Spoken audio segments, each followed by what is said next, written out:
Hello, everybody, and happy Tuesday. I hope it's happy. Might be a little bit wet, but we do have stuff to talk about from yesterday's fishing, and we'll give you a little bit of information about the 51st Annual Ocean City White Marlin Open, and I'll be back to do all of that in just a moment. Are you ready for a fishing thrill like no other? Oh, there he is! There he is!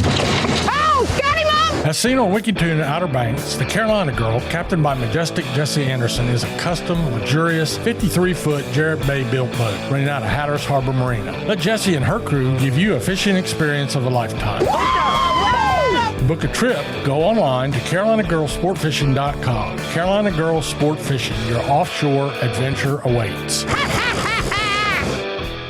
Electricity, something I don't mix well with at all, and that's why I only trust the folks at ELS OBX. ELS OBX offers a variety of services from custom electrical installations to lighting design. ELS OBX has the experience and know-how to complete any job. They're committed to providing the highest quality lighting and electrical installations or service at affordable prices. Visit them online at elsobx.com to get a brighter idea of how shockingly awesome they are. See what I did there? ELS OBX, electrical and lighting solutions you can count on. So first off, we'll talk about the offshore fishing down in Hatteras, and my longtime sponsor, Jessie Anderson on the Carolina Girl, had a good day with some blackfin tuna. I think she had one yellowfin in her catch and a few mahi or dolphin. So it was a little bit tighter, rougher, whatever you want to say, than they were expecting, but they got their day in and they were rewarded with a good catch. Did not have an inshore report from down to Hatteras. You know, everybody has one eye on the weather right now,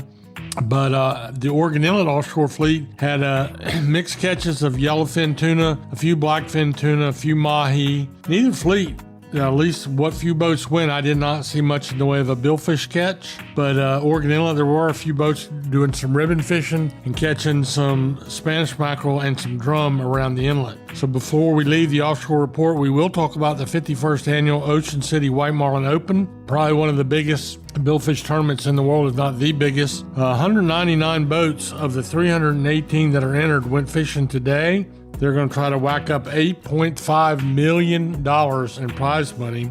And based on what I saw on the website, it did not look like a white marlin was weighed.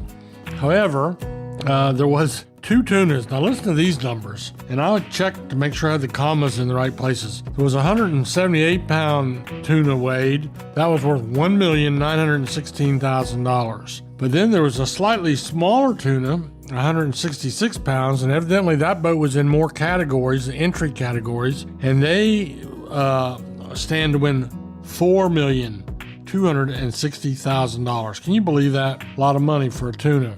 But I did not see that tournament is won by the biggest white marlin, and I did not appear, at least last night when I looked at the scoreboard, it did not appear that they had weighed a white marlin yet. So we'll keep you posted. They've had better white marlin fishing up that way, and we surely hope that some of those white marlin will move down here. Patrick Bird caught 9 on the Bobo Joe, and they'll be back to fish the Alice Kelly and the Pirates Cove tournament. And I hope they bring some of those white marlin back with them. As far as what's going on in the surf and on the piers, there's been a few drum caught in the surf, mostly in the yearling category, but I'm still seeing them, and a few of them in the slot, which is really good because you can keep one per person per day in the slot, have something to eat. Otherwise, surf and pier fishing is a mixer. Was some nice pompanos, pretty decent pompano bite for some folks, a few sea mullet, a few spots, a few croakers, bluefish, Taylor bluefish. You know, that's mostly what we're seeing now is the typical summertime bluefish, not the great big ones, but your normal pier fishing and surf fishing for this time of year. Again, you better fish while you can because it's going to be wet and windy for the rest of the week is what it looks like. Now I'll take a little break, take a little sip of water, and I'll be right back with the Backcountry Report. When it comes to finding phenomenal seafood, you gotta go insane. That's right, stop into the Insane Seafood Market right there on Highway 64 in Columbia. Luke Midget and his crew work hard out on the water to make sure you have the freshest selection of seafood around. They provide a wide selection of fish, crabs, shrimp, oysters, and clams, just to name a few. Insane Seafood has a hot bar to satisfy that seafood craving right on the spot. Visit them online at insaneseafood.com and like them on social media. Go insane at Insane Seafood Market, Highway 64 in Columbia.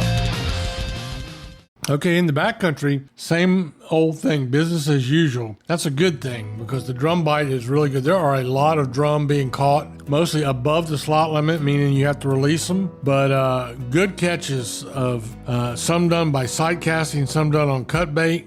And it's just really good. I did not hear a lot about speckled trout yesterday. We've been catching them, and we've been catching them good. The numbers are good. The size has gone down. And really, there's so much focus on the drum, it seems like the trout are taking a back seat. Other than that, though, I haven't heard about much else. It's been a little bit on the scrappy side. We had a really good spring and early summer on the bluefish back in the Sound. Not hearing about too many of those right now. Sheephead fishing is still very good, very consistent. You get around a piling, around some bridge pilings, things like that, you're going to do really good if you have a live fiddler crab or sand fleas or something like that. That's what sheephead like to bite. So really, that's about it in the backcountry report. I will keep you posted as we work through this week and into Saturday. Saturday night, we'll have registration at Pirates Cove for the Alice Kelly tournament, which will be on Sunday. There'll be a lot of gals fishing that boat, and I'm just hoping and praying that all this weather will move on through for them. But keep in mind, they're as salty as anybody that goes fishing out of Oregon Inlet. Most of these gals that will be on these 150 plus boats have saved all year, planned all year, got costumes designed. They're gonna go fishing as long as it's not dangerously rough. They can take it, trust me. The saltiest, toughest groups I ever had on my boat were the all-girl charters. So anyway, we'll keep you posted. That will be on Sunday. Come walk the docks, check it out down there, look at all the exhibits. There's all kinds of things you can do. And then we'll lay in on Monday and do some get the boats registered for the big tournament, which will be Tuesday through Friday of next week. So we'll have fun, and we'll be out there. Justin Bateman and I will be out there the whole week and having a little bit of fun doing that. We'll be bringing you updates on our podcast. So just come back to where you're at right now, and we'll keep you posted as the storm gets closer, how that affects Ocean City tournament, how it affects the Pirates Cove tournaments, and really how it affects our inshore and backcountry fishing too. So thanks for stopping by. Hope you have a great day, and I'll let you know when the fishing changes.